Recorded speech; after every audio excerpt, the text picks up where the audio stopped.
Eu sou o pão da vida, disse Jesus. Dentre as afirmações feitas por Jesus, contidas nos evangelhos, as afirmações nas quais ele diz eu sou, são as mais contundentes, são as mais fortes e revelam muito a respeito de Jesus e da sua missão. São conhecidas essas afirmações. Por exemplo, Jesus disse: eu sou a luz do mundo, eu sou o bom pastor, eu sou a videira verdadeira, eu sou a porta das ovelhas, eu sou o caminho, a verdade e a vida, eu sou a ressurreição e a vida. Em cada uma destas afirmações, Jesus revela um aspecto particular, algo que ele quis destacar do relacionamento que ele mantém conosco. Em cada uma dessas afirmações, Jesus destacou alguma necessidade humana que seria preenchida por ele e no relacionamento que nós, seres humanos, haveríamos de manter com ele. Por exemplo, quando ele fala da luz, ele está destacando a nossa necessidade de orientação, de discernimento, de clareza, de iluminação. Quando ele nos fala que ele é o bom pastor, ele está destacando a nossa necessidade de cuidado, de proteção, de direção, e ele, como bom pastor, provê esse cuidado, essa direção, essa orientação para a nossa vida. Mas eu gostaria, nesta manhã de Páscoa, de examinar com vocês, com um pouco mais de cuidado, esta afirmação: eu sou o pão da vida. Para que nós consigamos entender corretamente esta afirmação de Jesus e um pouco da profundidade contida nela, nós precisamos ver a cena toda do capítulo 6 do Evangelho de João, que lemos apenas uma parte do 6º capítulo. No capítulo 6 nós temos o milagre da multiplicação dos pães. Jesus estava na região da Galileia ensinando a multidão, curando os enfermos, e ao cair da tarde ele notou que as pessoas não tinham o que comer. Pensou em despedi-las, mas não queria fazê-lo sem que elas estivessem alimentadas. Chamou Filipe, perguntou o que era necessário para alimentar a multidão. Filipe expressou a sua preocupação. Seria necessário uma grande soma para comprar pães para todas aquelas pessoas, e então apareceu um voluntário, um moço que ofereceu 5 pães, 2 peixes. Diz o Evangelho que Jesus deu graças e distribuiu isto para a multidão.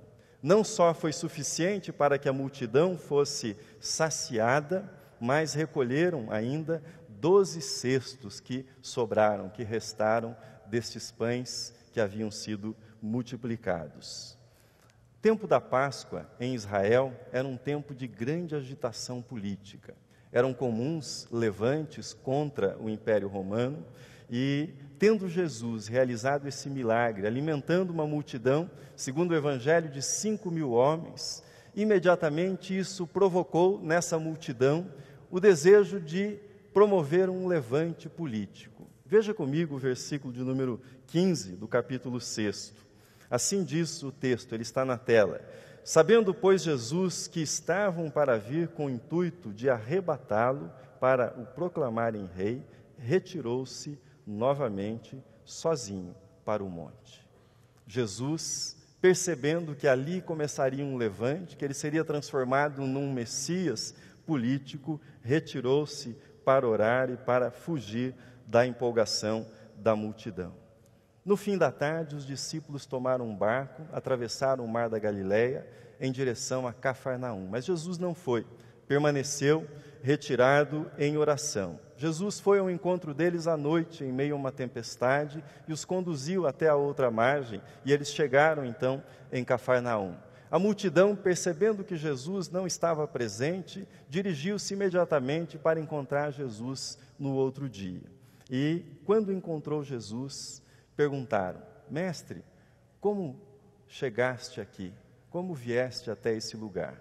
E Jesus, como aparece muitas vezes no Evangelho de João, mudou a direção da conversa.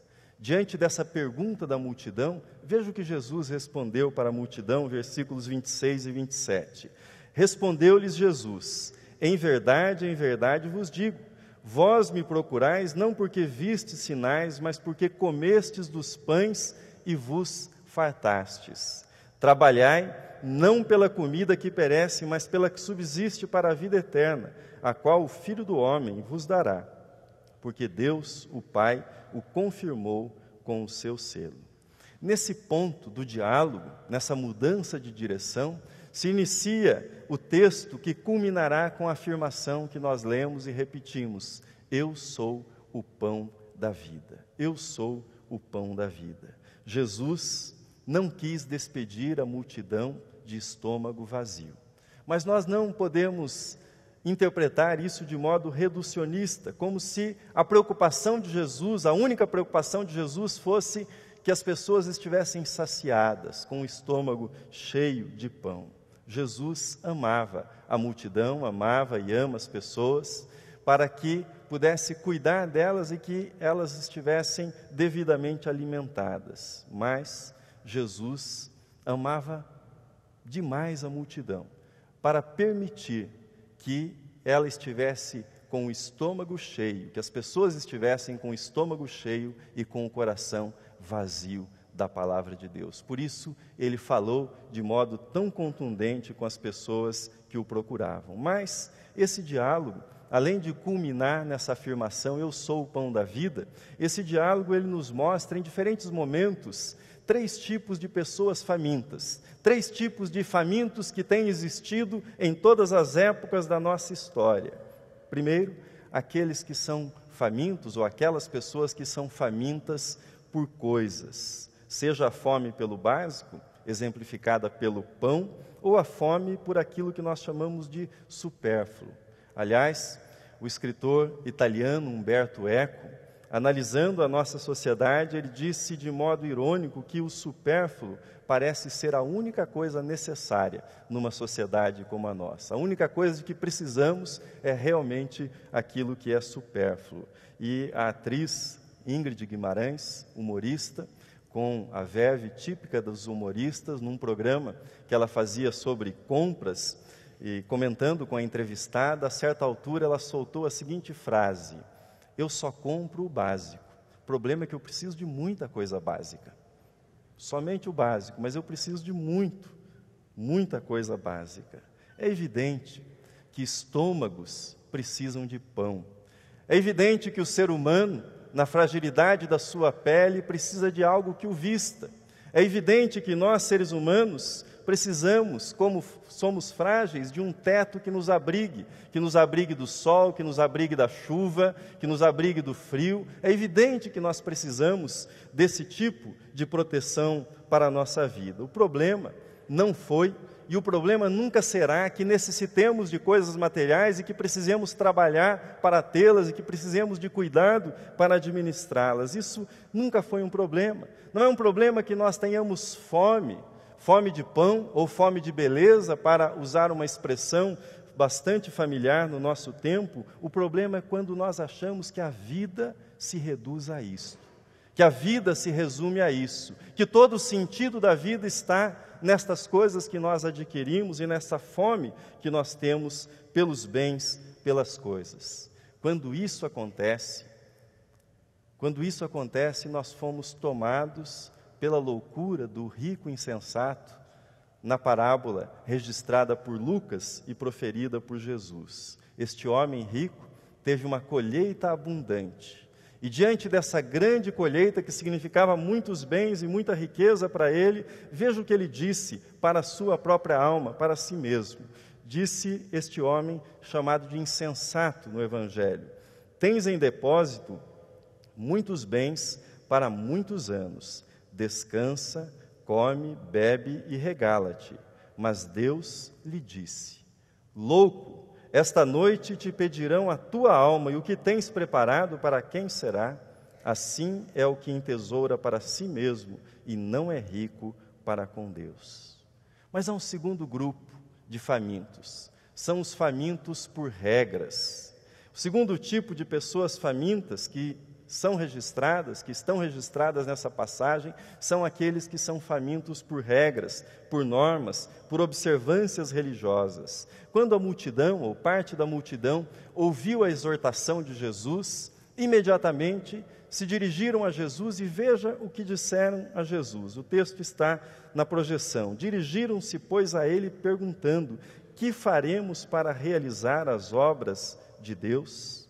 Se há os famintos por coisas, e esses em geral, nem sempre, mas em geral, são indiferentes à religião, aqueles que são famintos por regras são muito sensíveis à religião, gostam de religião, correm atrás de religião. O problema é que se interessam mais pela lei do que pelo doador da lei. Se interessam muito mais por aquilo que a lei diz no seu texto do que pelo propósito da lei, o espírito, a intenção da lei. Se interessam muito mais pela lei do que pela própria vida que a lei visa proteger. O grande perigo desse tipo de fome por regras é transformar a salvação numa conquista pessoal. É esquecer que a salvação é uma dádiva, é um presente de Deus e não uma conquista que nós realizamos pelo nosso bom comportamento. Mas há um terceiro grupo, descrito no capítulo 6, de famintos. São aquelas pessoas que são famintas por sensações. Por sensações. O grande alvo da vida não é ter ou obedecer regras, mas sentir, experimentar algo, ter alguma experiência. São personificados aqui no texto, no versículo 30, por aqueles que se dirigem a Jesus nesse diálogo, dizendo: que sinal miraculoso mostrarás para que o vejamos e creiamos em ti? Que farás? Que farás de espetacular? Que farás de sensacional? Que emoção o Senhor haverá de nos propiciar nesse momento? São aqueles que são movidos pela adrenalina, seja a adrenalina da emoção religiosa, ou a adrenalina da velocidade, o êxtase, o prazer pelo prazer, enfim, as sensações intensas alimentam esses famintos. Mas, sejam famintos por coisas, sejam famintos por sensações, o risco é terminar a vida como o rei Salomão. Salomão, no Eclesiastes, nos diz que ele não privou nada que os seus olhos viram e gostaram. Ele não se omitiu diante de nenhum prazer. Ele não deixou de experimentar nenhuma sensação. Ele mergulhou de cabeça em todas essas coisas. E ao final da sua vida, ele diz: concluí que tudo era correr atrás do vento.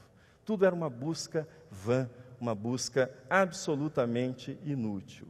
Mas os famintos por regras correm o risco de terminar como o filho mais velho da parábola do pródigo, que, frustrado diante da festa que encontra na casa do pai, se dirige ao pai dizendo que ele nunca havia tido da parte do pai um cabrito sequer para alegrar-se com os seus irmãos, com seus amigos. E o pai, dirigindo-se a ele, assim diz: meu filho, tudo que é meu é teu. Aqueles que se alimentam de regras e conhecem a Deus apenas como legislador e não como um pai amoroso que abraça e que acolhe os seus filhos. Mas o nosso tema hoje é Páscoa. E a Páscoa é um banquete. A Páscoa é um banquete oferecido a todos os famintos, sejam esses que eu mencionei ou qualquer outro tipo de pessoas famintas. Pouco importa qual é o seu tipo de fome. Se você tem se alimentado de coisas, se você tem devorado regras e tem sido devorado pelas regras também, se você tem buscado sensações, experiências que propiciem sentido para a sua vida, hoje é Páscoa. Hoje é um dia diferente. Hoje é o dia de ouvir o convite que nos é feito pelo profeta Isaías, quando ele diz: todos vós os que tendes sede, vinde às águas, e vós, os que não tendes dinheiro, vinde comprai e comei. Sim, vinde e comprai sem dinheiro e sem preço vinho e leite. Por que gastais o dinheiro naquilo que não é pão, e o vosso suor naquilo que não satisfaz? Ouvi-me atentamente, comei o que é bom e vos deleitareis com finos manjares. Este banquete da Páscoa nos oferece um alimento especial, o pão que desceu do céu, Cristo Jesus. Este é o alimento neste banquete, nesta manhã. Nesse capítulo de João, capítulo 6, por 6 vezes é repetido que Jesus é o pão que desceu do céu. E essa repetição de Jesus, essa insistência na sua origem, ofendeu profundamente os judeus que o ouviam. Veja os versículos 41 e 42. Murmuravam, pois, dele os judeus, porque ele dissera: eu sou o pão que desceu do céu. E diziam: não é este Jesus, o filho de José? Acaso não lhe conhecemos o pai e a mãe? Como ele pode dizer: eu desci do céu? Jesus, ao dizer isto, ao afirmar isso, ele queria que nós entendêssemos que ele, e somente ele, pode saciar a nossa fome por vida eterna, porque ele é humano, mas ele é também divino. Ele é da terra, mas ele é também do céu. Ao sustentar os israelitas no deserto, Deus deu algo, ou seja, o maná.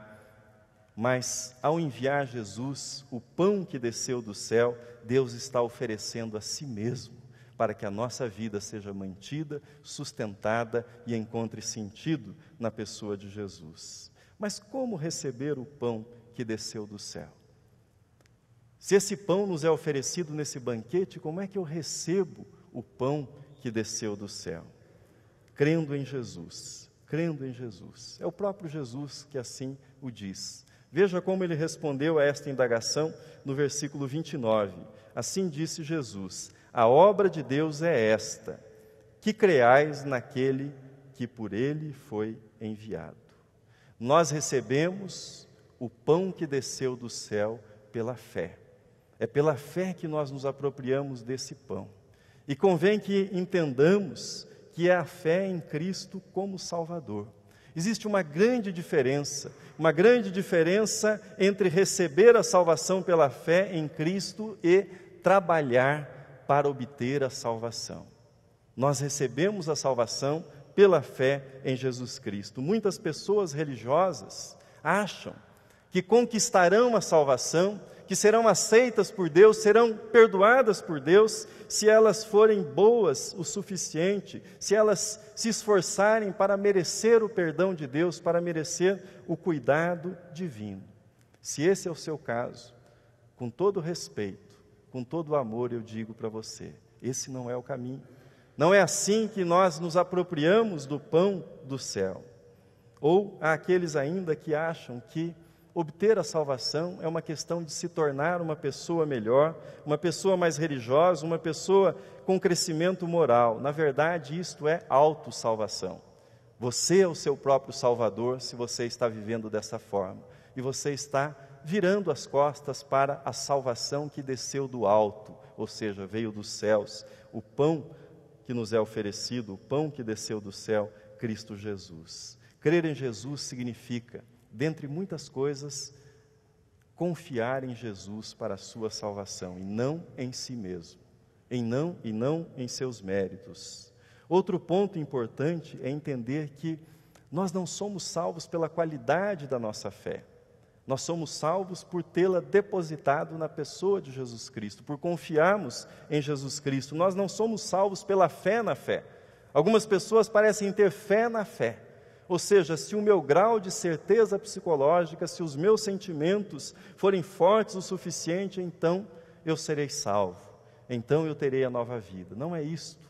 Nós somos salvos por Cristo Jesus e recebemos esta salvação pela fé. O que nos salva não é o tamanho da nossa fé, o grau de certeza da nossa fé, mas o fato de ser esta fé dirigida a uma pessoa, Jesus Cristo. É isto que nos salva e que nos dá vida eterna. Em resumo, a fé é a aceitação de um presente, de uma dádiva.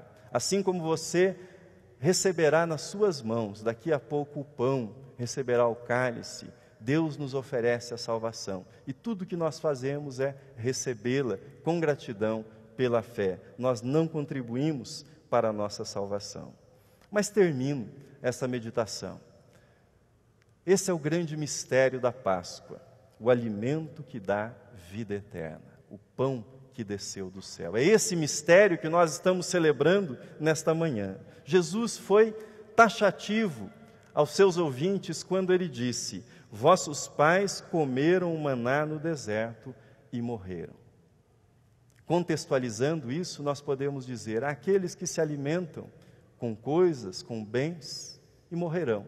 Aqueles que mergulharam nas regras religiosas também morrerão tomando esse alimento. Há aqueles que estão experimentando todo tipo de sensações e também morrerão. Que alimento pode dar vida eterna? Veja comigo os versículos finais que lemos. Se não comerdes a carne do Filho do Homem, e não beberdes o seu sangue, não tendes vida em vós mesmos. Quem comer a minha carne e beber o meu sangue tem a vida eterna, e eu o ressuscitarei no último dia. Essas metáforas utilizadas por Jesus apontam para a cruz, apontam para o Calvário. Nós podemos dizer com toda a convicção nesta manhã: este pão nasceu do trigo semeado no Calvário. Este vinho nasceu de uma videira plantada no Calvário. Quando nós nos alimentamos de Jesus, nós estamos nos alimentando do amor de Deus que nos foi oferecido por Jesus Cristo e em Jesus Cristo no Calvário. É exatamente isso. Nós comemos e bebemos amor quando nós celebramos a Páscoa do Senhor Jesus Cristo. Mas será que as pessoas aceitaram essa oferta de amor? Aceitaram beber esse amor oferecido por Jesus no Calvário?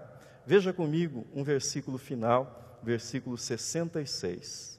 À vista disto, muitos dos seus discípulos o abandonaram e já não andavam com ele. O abandonaram e já não andavam com ele. Que coisa triste. Eles queriam os pães de cevada, mas não queriam o pão que desceu do céu. Eles queriam o pão que enchia o estômago, mas não queriam o pão que poderia saciar a alma, que era oferecida por Jesus Cristo. Ao ler esse versículo, é inevitável que nós pensemos: de algum modo, o amor de Jesus fracassou. De algum modo, a cruz representa fracasso. É preciso admitir que até mesmo o amor fracassa muitas vezes. Porém, é melhor fracassar em amor do que triunfar em ódio. É melhor fracassar amando do que vencer e triunfar tendo ódio no coração. A cruz representa um fracasso do amor oferecido à humanidade. A cruz é perda, a cruz é entrega, a cruz é dor, a cruz é derrota, a cruz é separação. Na cruz, tudo parece definitivamente derrotado. Os sonhos estão sepultados, as esperanças foram abandonadas. Mas aquele, Cristo Jesus, que morreu amando na sexta-feira da paixão, ele ressuscitou no domingo. Aquele que foi derrotado por amor, porque a cruz era uma derrota, triunfou em amor na sua ressurreição no domingo, e é isso que nós celebramos nesta manhã. Termino dizendo para você: o amor não é infalível, porém é a única força neste universo capaz de ressuscitar mortos. É a única força nesse universo capaz de abrir sepulcros. É a única força nesse universo capaz de perdoar traições. É a única força nesse universo capaz de sarar feridas. Ele não é infalível, mas só o amor realiza esse tipo de milagre. Por isso, João, o apóstolo do amor, autor desse evangelho e das epístolas, escreveu na sua primeira epístola: aquele que não ama não conhece a Deus, pois Deus é amor. Por isso, nessa Páscoa, quero convidá-lo: venha a esta mesa, venha e coma amor, venha e beba amor, do amor de Cristo, derramado nesta Páscoa sobre a sua vida e sobre toda a humanidade. Que Deus o abençoe. Amém.